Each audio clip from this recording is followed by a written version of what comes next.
Good to see everyone. Saturday kind of started a little precarious. Fumble on the first play and an explosive play at that, but can't turn it over. And then all of a sudden we find ourselves down 3-0, and then kind of settled in a little bit. And we're very opportunistic, forcing five different takeaways during the course of the game. Really starting to limit Drake on some third downs, and I thought we did a nice job on both sides of the ball. Really, the one phase, special teams, didn't have a whole lot. I thought Eli did a tremendous job, 6 touchbacks, did a great job. Our coverage on kickoff cover was really good. I think the 2 that they ended up returning were both inside the 20. We jumped into punt safe a bunch during the course of the game. Again, once the game got to a certain point, but was excited that we had a good win, opportunity to play here at the Dome once again. But this week is much different when you start looking at Montana State. Offensively, dual threat quarterbacks. They do a great job of utilizing both, and both of them have unique skill sets. Some similar, some different. Averaging 40 points a game, nearly 300 yards rushing, and almost converting almost 50% of their third down. So going to be a challenge for Code Green, and defensively, for us to be able to find ways to get off the field. And then, defensively, forced a lot of turnovers so far this year, and going to defend you in a lot of single high defense, and not afraid to play man coverage on the perimeters. And play with an 8-man box. So we are going to have a great week of practice. We know it's going to be a fun environment. You talk about 22,000 fans out at their place, and I think it looks like the weather is going to be decent for early December, and I'm sure it'll be a highly contested game on Saturday. So I know our players are looking forward to it, and I got to believe Coach Vegan will have his group ready to go as well. To get a win like this under your belts at home before the road to Frisco runs on the road through the rest of the way. How important was it for you guys to get a win under your belt at home? It was the only game we had that week, so it was very important for us to get a win. I think the ability to get some people out, the ability to play a lot of different bodies I think we played all 64 that we dressed at some point on either offense, defense, or special teams. And so I think that's good when we can start peeling back a little bit and not having to go into the fourth quarter with a lot of your starters and players that you're going to lean on as you move into the next round. We scored a lot of different ways. We scored defensively. We set things up with takeaways. Offensively, we had explosive plays. So there's a lot of positives that came out of Saturday. I thought Cam played really well. I mean, he was 11 for 12, I believe. Had some big strikes downfield, which is good, but also not afraid to take the easy throw and let our playmakers make people miss. Number of guys into the game, how valuable is that to do in a playoff type environment, get them some postseason experiment? Well, I think, from a health and well-being standpoint, it's critical just when you get up and you can get people out. But, this is a developmental program. We're constantly trying to find ways to continue to develop our younger players, and the best way to learn and grow is to get reps on Saturday. Pretty recently, but it's gotten a little bit more harsher out there. Kind of, how does the preparation have to change getting ready to go into Bozeman? Well, we'll still get outside a fair number of times this week for some extended amount of time. So it was just something you got to deal with. I mean, I don't make too big a deal out of it because everyone growing up played outside at some point. I mean, we all played outside when it was super cold out, and it didn't seem to matter then. So I don't know why it's going to matter now. Or are they the team you saw in Frisco a couple years ago? I think there's some similarities. I think they've continued to grow and improve. More of a dual quarterback system now than maybe what they were leaning on back then. But you see a lot of familiar names, a lot of familiar jersey numbers out there that are having great success. And we gotta be really smart. We got to be really have great ball security, because that's one thing that they've done is they've turned it over a bunch during the season. I want to say they've had 12 interceptions and a handful of fumble recoveries. I'm guessing they're plus 10 or so on the turnover margin. So that'll be critical. And then finding ways, just we got to tackle really well. And we got to find ways to get them behind the sticks and behind the chains a little bit, and be creative and get them off the field on third down. The Davis kid, the running back transfer from Wisconsin, describe him and the running back and how difficult it is to bring him down. Yeah, big, strong, physical kid that complements what they do with the quarterback run game very well. Their zone stuff is a downhill run game. He's not looking to bounce it, not looking to hit it across the formation, but get his shoulders square. It's kind of more like a no pull power, if you will, as far as just the tempo of it and how fast they want to get that downhill. So going to be a challenge for us up front defensively. Him in high school, or did he come on out of nowhere? Because Menominee Falls, Wisconsin. Yeah, if I remember right, I think he was committed awfully quick. I know just the number of Wisconsin natives we have on staff. I'm sure we knew of him, at the time. But when he committed to the Big Ten, I think we probably started to go elsewhere. A lot. I mean, you saw him very briefly in that first matchup. What does he look like? Has he evolved since that freshman year guy, or how is he different since then? Well, I think they're asking him to throw the ball more than probably what they were, and so he continues to make throws. RPO, vertical game, not afraid to naked move the pocket a little bit on you where. That's just as scary because now he can be a little bit of a dual threat. You get him on the perimeter. You got to do a great job of keeping him in the pocket because his legs will hurt you. But I think you probably just see him having greater understanding of the entire offense and being involved in everything. More structurally similar to you guys. I mean, two running quarterbacks. Does that help your defense prepare at all? Oh, I think probably not. Yeah, I think it's significant. We're different. We're going to have to do a really good job of handling both quarterbacks in different situations, and I'm sure they're going to challenge us with some formational things where they might have two quarterbacks on the field, and so it'll be a little bit of a chess match as the game unfolds. Are there other reasons besides the obvious of teams going FBS on the East Coast? Are there other reasons the balance of power has shifted west in this subdivision? Oh, that's probably a good question.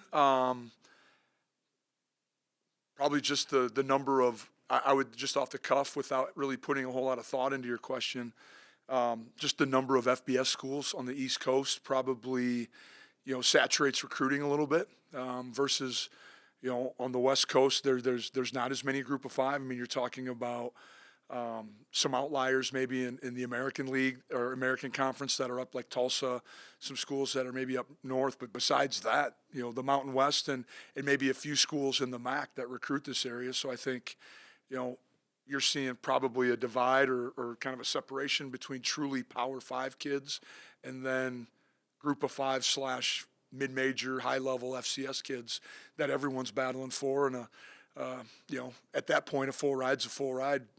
Kids are making decisions based on what's best for them at that time. The year Dylan Hendricks has had, and Yep. just his development throughout this season.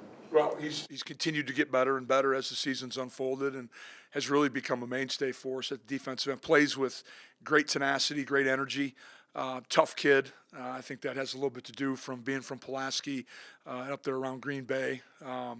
Blue-collar family. He's his growth isn't just limited to this year. It's been his whole career. A guy who battled a number of injuries, a couple of them very severe along the way, and has just continues to battle and fight back. And it's awesome to see him having the success that he is. He's earned it. He's put his time and effort in there, and spent a lot of time in the training room along the way and with Coach Kramer. But it's fun to see kids have success late in their career. All defense has to do their job, but defensive end play against a team that wants Yep. to move the pie. I mean, how big is defensive end play? It's gonna be critical, especially in trying to control quarterback run game and feather some things. I mean, you almost have to defend them a little bit, kind of like an option team. There's the downhill threat, there's the perimeter threat with both these quarterbacks in there, and so we got to do a great job of can we push the ball to another defender, and eventually you push it far enough lateral, it runs out of bounds, it gets to the sideline. But the thing we can't do is just let quarterbacks, the tailbacks, just get ahead of steam and get downhill on us because they're all extremely difficult to tackle, especially in space. 5 guys averaging at least 8 yards a carry. That's a lot this time of year, isn't Well, it? I think as a team they're averaging close to 7 yards a carry. I mean, 300 yards a game. It's significant run game and great continuity up front. They've seemed to have played the majority. Their 5 starters have played a lot. I know there's been a little bit of changeover here and there during the season.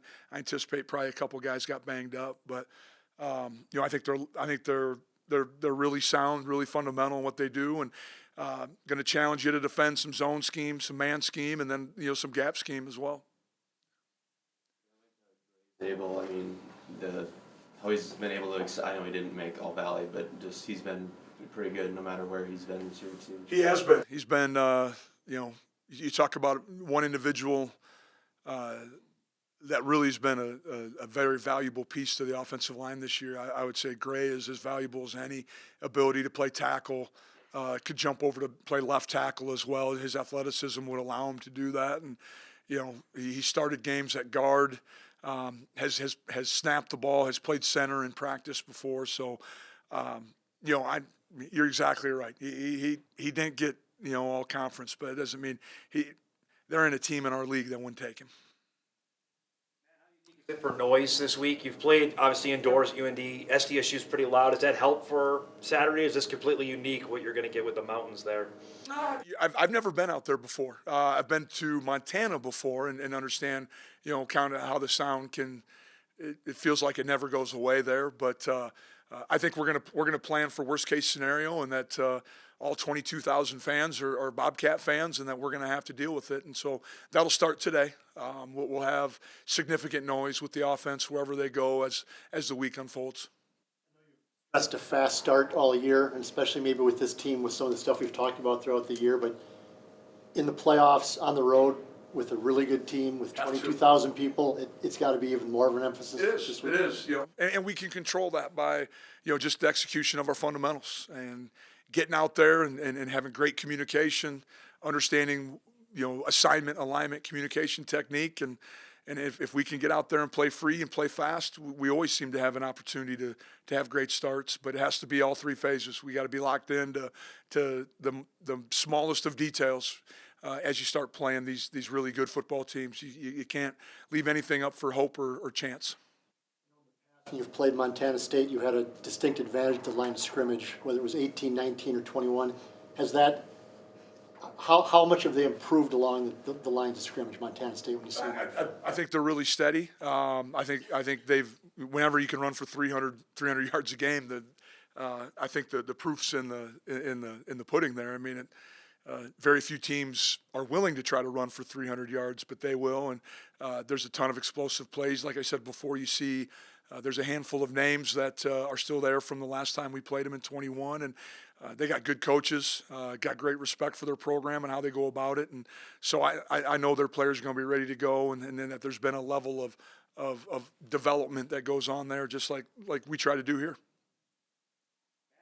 Is this with Brent's history here of this kind of matchup? I know he's been away for a bit, but he knows North Dakota State as well as anybody. No doubt. Being a former player, former assistant here, has a lot of family that still lives in the area or in the state of North Dakota. I anticipate he's looking for it, looking towards it, just like probably both our rosters are too. 2 well-respected football programs that I know both teams are going to play unbelievably hard, and that is a characteristic of Coach Vigen's teams just from the last time that we've played them. For what injury-wise, how did you come out of Saturday? Came out, at this point, really well. I had a quick conversation with Mason, our athletic trainer, yesterday. Typical bumps and bruises that you expect, but it was great to see Julian Ledarczyk back, 26 snaps for us, and played, at a high level, which is good to see. That you always get nervous when an injured player's gone for 6 weeks. How much rust do we have to knock off? But he'd done a really good job of staying in shape, and while we were practicing, being involved with Coach Kramer and our strength staff so when he was able to get back to play, he could hit the ground running. Anticipate Kubis being available this week. Which was, Jake Rock was internally, our offensive lineman of the week. And, I think that's a really, great compliment to him when our guys think he played that well, stepping in. But that tells you how important it was to him. That last thing he wanted to do was let those other 4 guys down. when you see a team off a bye versus a team that's played? Like, you've been on the other side of it now for the years you've coached here. What readily is available when you see it when the game starts? Well, I think the benefits of a bye are again, you get off legs, you get an opportunity, a couple extra days of preparation on your opponent. But I do think there's probably a positive too of just staying in the moment, staying in routine. And so that's kind of how we're talking about it with our guys is that, hey, we're in this. We haven't taken many days off. We've played 9 weeks in a row. We're relatively healthy right now. I think we've done some things behind the scenes that have enabled us to do that a little bit, just altering practice style, altering some things we do, off the field. Coach Kramer's done a tremendous job once again with our guys, the off-season development. But I think the best thing right now for us is that we just keep playing and keep our head down, keep working, and just stay focused on the next opponent. First team at 2 positions, which is pretty unique. Yeah, it is. Comment on that? You talk about a young man who was recruited here, play linebacker and long snap, kind of, made the transition to fullback and has been unbelievable for us when you talk about a true fullback, H-back, on the ball, tight end. He's done a little bit of it all.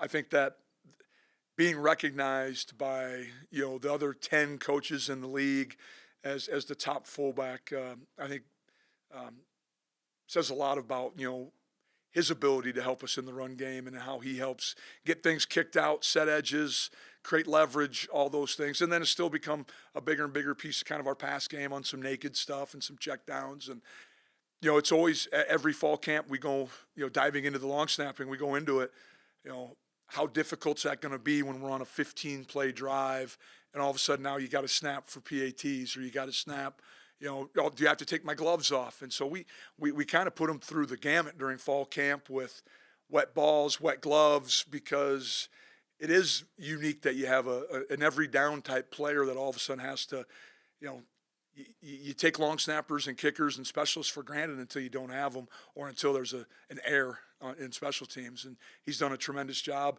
does a great job. I know it helps us on punt coverage, setting the post back there and kind of creating leverage on returns and making some plays for us. But I think it's really cool and special for him to be recognized in 2 positions. You too. What's it like having a guy like that at those kind of positions? He's pretty intense. You could say that. You have to be intense if you're going to play fullback. I don't think we've ever met a passive fullback out there, and if we did, probably not. He probably didn't last too long. But then for him to be able to go from a position where you have to be kind of go, and you got to be face tough to all of a sudden a unique skill set that it maybe sometimes is more about the space between your ears than it is, physical toughness, being a long snapper, to be able to transition like that and from one play to the next, it says a lot about who he is and his development and his maturity level. The 64 kids to be on the roster for the playoff game. Do you have to look at what do you look at? Because it's with a much smaller roster, you might have to have some guys play special teams or at least have the ability to play special teams. And so that's probably that's the number. You said the number. You act like you've been in our office before, but that's the thing that we have to look at. Once you have maybe your top 44, you're 2 deep everywhere, and a couple specialists, then it goes to what are the next set of receivers, DBs that also can help us on all these special teams to give us depth, and then you got to look at sub packages too. I mean, do we have a sub package? Who's the nickel? Do we need to bring an extra corner then to be able to facilitate those personnel groupings? But it is. I mean, both teams are kind of under the same situation. This year we are traveling 1 extra specialist this year. Just because we're not asking Steiny to do the kickoff duties, and Eli has done a tremendous job and had a big game for us this week. roster, can it change week to week, or do you have to set it before the playoffs? It can change every week. And we don't have to have a final one turned in until right before kickoff. And last week we had a couple question marks. Wanted to see, Julian was coming back, but didn't know, what that was going to look like on Monday. And, finally got, kind of made the decision Thursday after a real good practice that he was ready to go. And same thing with Jake. He was trying, in the process of being prepared from a practice standpoint, from a rehab standpoint. And then it came down to, does a banged up Jake Kubis, is he better than a healthy Jake Rock? And you saw what our thought process was. Latest team apparently to go FBS, and I know this is not on your mind right now, but in general, what do you think of all the teams leaving FCS and Well, it's- going FBS?